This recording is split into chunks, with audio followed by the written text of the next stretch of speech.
What's up, guys? BC coming at you just hours after this week's Monday Night Raw review, which we did live on the channel. Hopefully you guys were able to catch it. If not, it is on the channel in replay mode. YouTube did not like it. They didn't want to push it because of the thumbnail, but it is National Liv Morgan Booty Day, as we declared in that live stream, so that thumbnail stays. Hopefully you guys check that review out. One of my favorite reviews we've done, one of my favorite live streams we've done on this channel was just a few hours ago. So check that out. But when we were done with that review, kind of came across this story. And at first I thought it was just Rikishi, the father of Jimmy and Jey Uso, WWE Hall of Famer class of, I want to say 2015. If I'm off, it's only about a year or two. I think it was about 2015. WWE Hall of Famer Rikishi, father of Jimmy and Jey Uso. And I thought he was just having some fun with the booking of them, right? The booking of Jey Uso, having some fun. Maybe he's not totally pleased with it, but this is what he would do if he was head creator for his kid, Jey Uso. So I thought it was all just fun. But no, you read this thing, and you see right out of the gate that Rikishi is not happy at all with Hunter Hearst Helmsley's booking of his son, Jey Uso. So I want to read this to you, just a few of these paragraphs, and then I want to take it to you guys. How do you feel about Jey Uso? Do you feel he should be booked to the moon? And then some, right? Put the rocket on him. Is he the guy to do that just because everybody is yeeting? Let's talk about what Rikishi said first. This is the first paragraph. This is from the Off the Top podcast, whatever that is. Clearly a podcast Rikishi was on. This is what he says, and I quote, "They're not doing a damn thing with Yeet. My opinions, why? Why do you not push or give the most popular babyface in my eyes, be it my son or not? If the Yeet Master or the Yeet Man is over, why not? How come? What is the problem? Not giving this guy some type of little something. Just win something. It'd only be good for business, wouldn't it?" So that's end quote on the first paragraph. Rikishi has a lot of questions for this podcast, right? And I'm guessing they're all rhetorical. He's pretty pissed off. He knows exactly what he would do if he was running the company. Sounds like his son, Jey Uso, would be the guy. But to say the most popular babyface in his eyes, be it his son or not, he's not the most popular, though. Cody Rhodes clearly is. With or without a yeet, I think Cody easily edges that out. And then you would have to even question, is Randy Orton still to this day leaps and bounds bigger than Jey Uso? Is LA Knight, CM Punk, Seth Rollins maybe? So to say he's the most popular, and when Roman comes back, right, let's just keep it in the family of Rikishi. When Roman comes back, then clearly he's even going to supersede Cody Rhodes. Cody will take a bump to second. So it's not like, I don't believe you can give Jey the total rocket, but it sounds like Rikishi in this paragraph, just why is he not being booked as the top babyface? He says, what is the problem not giving him a title or something to win? Can you just throw championships on everybody that has a catchphrase, though? Right? Because if that's the case, LA Knight would have already had that championship, that United States Championship a year ago. A lot of us believe probably he should have. But that's because the scenario, the situation called for it. It wasn't just because he was running around going, yeah, possibly.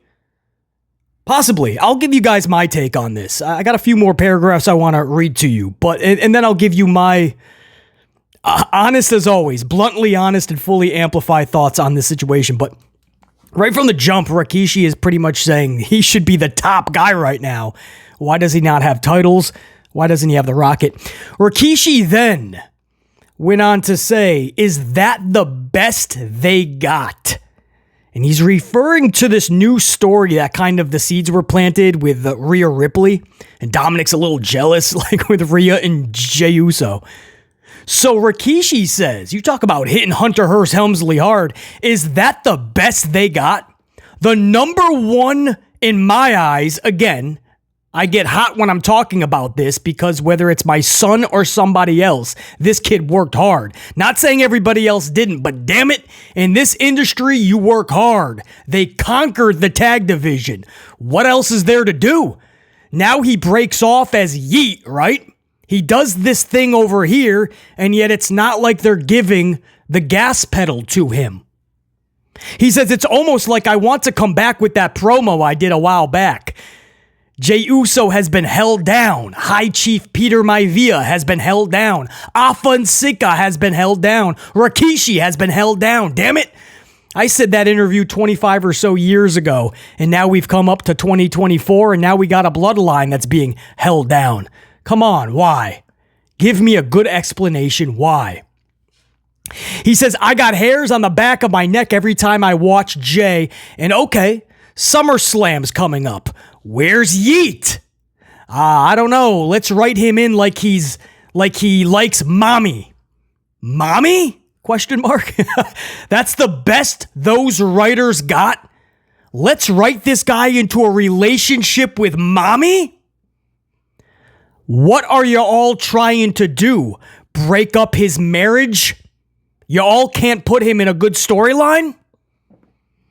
So what are you going to do now? God forbid you guys are going to try to get them to tongue kiss each other on Raw. Shit, that better not happen. End quote. Guys, I gotta read most of that paragraph. That's wild, man. I mean, I gave it one read through before I started recording, but that didn't really hit until I started recording this. So let me slow that down if you don't mind. I got hairs on the back of my neck every time I watch Jey. SummerSlam's coming up. Where's Yeet? I don't know. Now he's trying to be as if he's talking like a creative writer or Hunter Hearst. I don't know. Let's write him in like he's with mommy. Mommy? That's the best those writers got? Let's write this guy into a relationship with mommy. What are you all trying to do? Break his marriage up? Y'all can't put him in a good storyline? So what are you going to do now? God forbid you guys try to get them to tongue kiss one another on Raw. Shit, that better not happen. End quote. Whoa. That's really, I'm comprehending that now. He's not happy with this mommy storyline. That's for sure. He definitely does not want anything to do with Jey mixing it up with another female behind even though it's entertainment and it's for the product, it's for the show, he does not condone at all doing that to his wife, to Jey's wife. So, wow, man. I mean, he blasts the booking. Again, when I first heard this, I was recording live the Raw review. And I came across a story and I thought it was just a laughable story. Like Rikishi's just having some fun, right? And he's just, if I was creator of my son, I'd already have him win titles and whatnot. But no, he is very, very upset that he is not a part of SummerSlam, that he does not currently have a title, that he doesn't have a big storyline, and that it looks like they're just going to place him with mommy because they have nothing else. And they're going to be kissing and acting like they're a couple behind Jey's wife's back. But again, I mean, a lot of these characters have to do that for the storyline. One of the better storylines is Liv Morgan, or at least has been, Liv Morgan, Rhea Ripley, Dominic Mysterio. Well, Rhea Ripley is married in real life, right? Rhea Ripley is with Buddy Matthews, Buddy Murphy, whatever you want to call him. That's who she's with. And, you know, Buddy knows this is entertainment and this is for Rhea's career, and she's nailing it, right? She's become a huge star, and this storyline has helped that and is going to catapult her past the Judgment Day. So you see that a lot. Sometimes it's absolutely not needed, and it's just for Vincent Kennedy McMahon's, fetishes or his entertainment, or Hunter Hearst Helmsley's entertainment, and solely for that. And sometimes it literally calls for it. Like you see the stars are aligning and that story calls for it. But yeah, that absolutely caught BC by surprise, just seeing Jey Uso being brought into this. That is absolutely stupid. Nobody's going to believe that Jey Uso is the type for Rhea and that Rhea is Jey's type. It just doesn't go. It doesn't fit. Jey's going to be so awkward with it. So Not saying that it's because he has a wife in real life and you can never do that. I just don't see how that fits Jey and Rhea. But Rikishi absolutely is against this. And he says, God forbid, that better not happen. He's telling Hunter Hearst Helmsley that better not happen. You thought Rikishi's pissed now. Could you imagine? And Triple H is a spiteful person, right? Hunter Hearst Helmsley will do that now just to see. Call the bluff of Rikishi. As far as my take on this, if you follow the channel for a while, if you're a longtime subscriber, especially a channel member, you know that the Usos is my favorite tag team. I put them up on a pedestal. Something about the Usos together, I've just proclaimed them. That is my tag team. So I cannot give them much more honor and praise than that, right? That's my Jimmy and Jey, my favorite tag team, easily. And it sucks because WWE's tag division has been absolutely fractured for nearly 15 years, bare minimum, but easily. But as a singles competitor, and this is where it gets a little murky. I know the waters are a little bit muddied. I get it. But as much as Jimmy and Jey is my favorite tag team, I would say, right, who I absolutely put up on that pedestal and I support the most, as a singles wrestler, Jey Uso just doesn't connect the same way for me. Everybody's different. Everybody's got their own ways to view things, right? Their own prerogative. But for me, Jey doesn't connect singly. I don't get the whole yeet thing, but it seems like a lot of people love to pay their money, show up to these shows, kids, families especially, and they love to yeet, right? Merchandise is pretty good. So just because I don't get behind the yeet thing, I'm not going to be yeeting in the Starbucks ordering my coffee. I'm not going to be probably yeeting through the aisles of Target. I'm probably not going to show up to a wrestling event and start yeeting with everybody. I'm not going to yeet my way into, during, and after my visit to a restaurant. But a yeet is a thing. It caught on. It helped Jey get to another level in singles competition. And because I respect the dude so much, I love it for him. I don't get behind it that much. Jey Uso in a main event of Raw last night with Sammy against Judgment Day did absolutely nothing. So there's still going to be a lot more needs to be done for me to really get behind a Jey Uso singles run. So for me, throwing championships on him because now yeet is a thing, I don't think I would do that. I don't want to just toss championships on everybody that gets a decent to good reaction. There has to be more substance to it. Like with LA Knight last year, there was way more than just as to why he should have been U.S. champion. Not opposed to Jey getting a title, by the way. If the right situation and circumstance, shows itself, then absolutely. If that opportunity presents itself, no doubt. I wouldn't go out of my way right now to throw a title onto Jey Uso. But Rikishi is absolutely right. You, without question, throw him in a storyline. Like, for instance, the Wyatts, there's no reason for them to go after Chad Gable first, right? Chad Gable was in a pretty good storyline with Otis, Tozawa, and he's about to get the Creeds. You could have done so much with that. I feel that Otis and Chad Gable was rushed at the end. That split should have been so much better. Otis's ovation when he turns on Gable should have been so much better. And instead, the Wyatts came in and it was kind of I don't know, it kind of muddied those waters big time.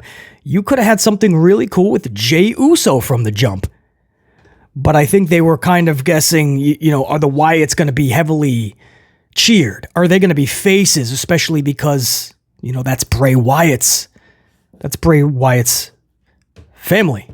So, are they really going to boo them? So maybe Chad Gable's the better bet. I guess that's the route that they went. But Jey Uso talking about stealing the Fireflies and all that, it was right in their lap. But just any storyline, Rikishi is right. Jey Uso is popping off on the merchandise. Jey Uso is getting a really good reception. Jey Uso is good in the ring. There's no reason you don't present him with better storylines than just hooking him up with Mommy and SummerSlam, no plans. I get that. But saying he's the top babyface, and he says whether it's my son or not, that's what I'm seeing. He's the top babyface. Why not give him something? Why not give him a title? I don't know. You don't want to just jump to those conclusions. He's not the top babyface. As much as I respect the dude, he's not. And you don't want to just take titles off of people like Sami Zayn that just got it a couple months ago and chuck it over on Jey Uso just because.